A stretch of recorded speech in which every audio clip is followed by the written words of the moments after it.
Most of my days would start at Children's Hospital at 6 or 6:30 in the morning, but I never had a day that I didn't want to go to work. Everybody's working to provide great care to the kids in that hospital. Medicine, I was interested in math and sciences. I wanted to do something, I think, when I look back, with my hands, and so the surgical field appealed to me. Started practice at Children's in 1984 when they were in the North Tower of Methodist. I was actually president of the medical staff when we moved into the new hospital.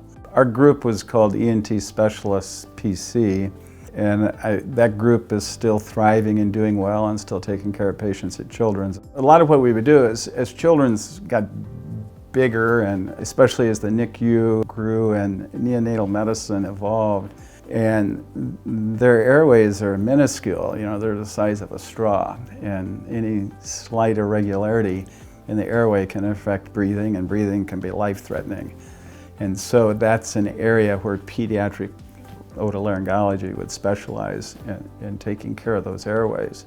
So that part of my practice, grew over the course of my career. The story of Trent Quinlan is good hands. I had a sick infant in the intensive care unit. The baby had an upper airway obstruction and had needed an artificial airway in the neck. Dr. Quinlan happened to be on call that night. I watched him quickly, methodically, calmly replace the airway and save that baby's life. When you are in the operating room with him, you always felt very safe. He had things under control, and that's comforting. He was very happy when children were just well taken care of, or if an office was well run. Just that general willingness to be present, to help, to never worry about kind of what that impact that had on his schedule is something that I've carried forward in my career. I think he had an incredible servant attitude.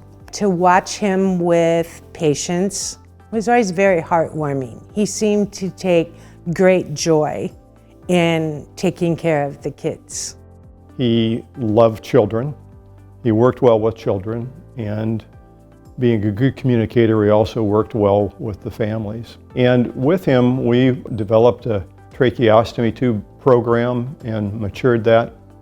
Dr. Quinlan also brought some new surgical techniques that were very helpful to some of our needy children in terms of their airway.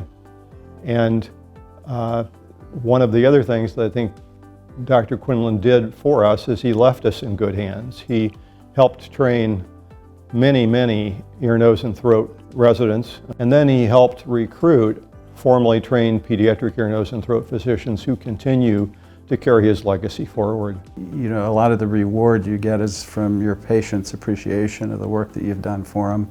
I'm very humbled and honored to be listed among those that are receiving it with me, and those that I know have received it in the past. I looked up to all of them, and they were mentors and played a big role in helping me with my career. And so to be on that list is very humbling.